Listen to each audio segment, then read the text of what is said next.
আদম আলাইহিস সালামকে যখন আল্লাহ তাআলা বানালেন 60 হাত লম্বা বানালেন। কয় হাত লম্বা?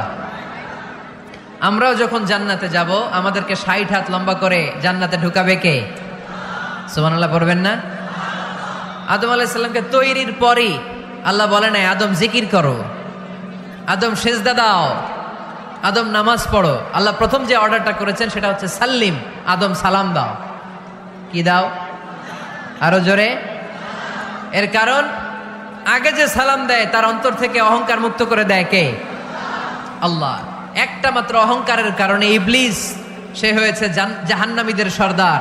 আল্লাহ চেয়েছেন এই অহংকার যেন আদমের হৃদয়ে বাসা না বাঁধে, তাই হৃদয় থেকে অহংকার তুলে দেওয়ার জন্য প্রথমেই আল্লাহ তাআলা আদম আলাইহিস সালামকে সালামের প্রশিক্ষণ দিয়ে দিলেন। পড়েন সুবহানাল্লাহ।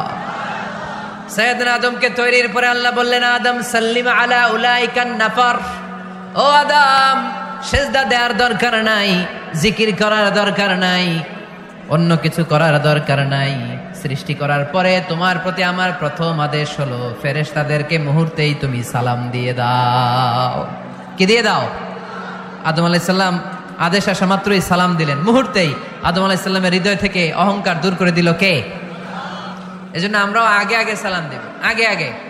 আল্লাহর হাবিব সাল্লাল্লাহু আলাইহি ওয়াসাল্লাম সহিহ মুসলিমের হাদিস, তিনি বললেন আওয়ালা আদুল্লুকুম আলা শাই ইযা ফাআলতুমুহু তাহাবাবতুম, আমি কি তোমাদের এমন একটা আমলের কথা বলবো না যেটা তোমরা প্র্যাকটিস করলে একে অপরের মধ্যে ভালোবাসা বেড়ে যাবে? সাহাবারা বলল ইয়া রাসূলুল্লাহ বলেন সে আমলটা কি? আল্লাহর হাবিব সাল্লাল্লাহু আলাইহি ওয়াসাল্লাম বললেন আফশু সালামা বাইনাকুম, নিজেদের মধ্যে সালামের প্র্যাকটিস করো, দেখা হলে আগে সালাম দিয়ে দাও।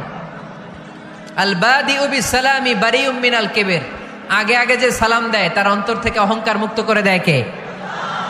যাদের অন্তরে ইগো বেশি, ইগো অহংকার বেশি, আগে সালাম দিবেন। কয়েকদিনের ব্যবধানে দেখবেন আর ইগো নাই, ইগো নাই। ঘরে শান্তি আনার প্রথম মাধ্যম হচ্ছে ঘরে ঢুকেই সালাম দিবেন।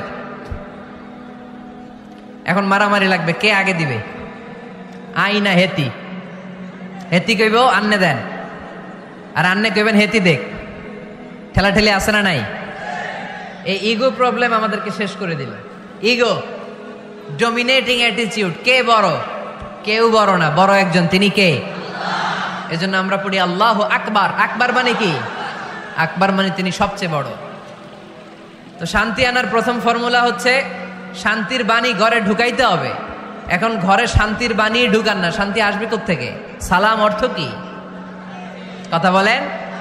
সালাম সালাম হাজার সালাম সকল শহীদ স্মরণে, আমার হৃদয়ে রেখে যেতে চাই তাদের স্মৃতির চরণে। পড়েন আমিন।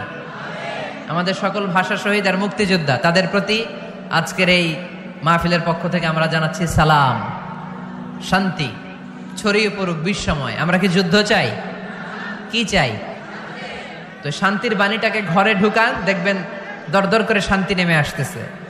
তাহলে পরিবারে শান্তি আনার প্রথম টিপস হচ্ছে ঘরে ঢুকে আগে কি দিবেন? সবাই বলেন কি দিবেন? রব্বুল আলামিন বলেন فَإِذَا دَخَلْتُمْ بُيُوتًا فَسَلِّمُوا عَلَى أَنفُسِكُمْ تَحِيَّةً مِّنْ عِندِ اللَّهِ مُبَارَكَةً